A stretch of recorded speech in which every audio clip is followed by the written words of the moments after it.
iba ang titulo ngayong gabi.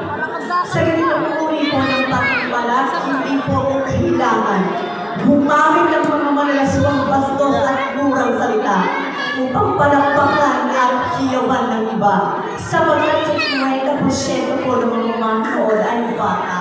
Ano nang sabihin namin malatanda, pagiging tama sa puso at isipan ng mga bata.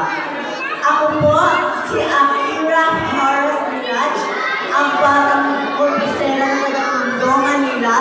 Ako po ang batang minsang minapagbayan na batang pinagsalang kurbisera ng Tondo, Manila na nag-iiwan ng isang katotohanan at isang kataga. Akong kasalanan ko ang pagiging bakla at ang pagkakaroon ng malalaking pangangatawan. Humihingi po ako ng kapatawaran. Ngunit ngayong gabi, kung ito po ang batayan at sukatan ng talento at talino na mula pa po sa lugar ng Tondo.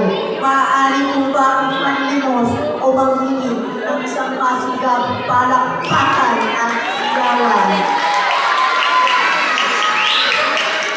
Sa kabila po ng aming katayuan na pinuhusgahan ng kalakihan, ngayong gabi, ako po ang batang babali ng katotohanan.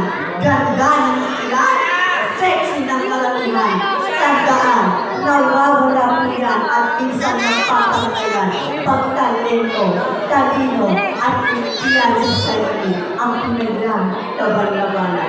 Judges, my national caution for the prayer for tonight is from Muslim Mindanao, from Sinulu, from Muslim Mindanao, yan ang caution sa kaibigan, alam sa ating kote, mahalin, tangilin, ang salitin atin, huwag po tayo ang gayunan, hindi natin bayan. Magandang gabi po.